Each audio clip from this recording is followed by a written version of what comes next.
আসসালামু আলাইকুম বন্ধুরা, সবাই আপনারা কেমন আছেন? আলহামদুলিল্লাহ, আমিও ভালো আছি। আজকে আমি রান্না করব নিরামিষ আলু দিয়ে ভেন্ডি, বরবটি ভাজি। বিকালে মুড়ি খাবার জন্য ছোলা বাগার দেব। এখানে আমি ভাত চড়াইছি। আমাদের বাসায় গ্যাস নাই, বোতলের গ্যাসে তরকারি মরকারি রান্না করি আর মিনি কুকারে ভাত রান্ধি। এই কুকারেই ভাত আমার 3 জনের হয়ে যায়।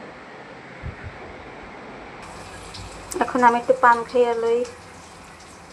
আমি এই পান খাওয়াটা শিখছি, আমাদের আগে চায়ের দোকান ছিল, চা পানের দোকান ছিল, ওখান থেকেই আমি পান খাওয়া শিখে নিয়েছি, এখন ছাড়তে পারি না। এখন আমি ভেন্ডির তরকারিটা আমি করে নিই।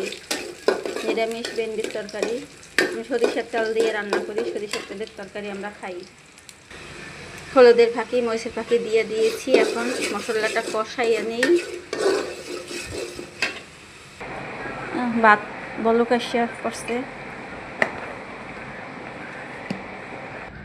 এই যে ভেন্ডি কষাই জল দিয়ে দিছি, মাখা মাখা হলে নামাই নিব। তারপরে করব বটবটি ভাজি। ভেন্ডির পরে বটবটি ভাজি করে নিব।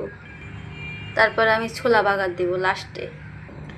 সবাই ভালো থাকবেন, সবাইকে খোদা হাফেজ।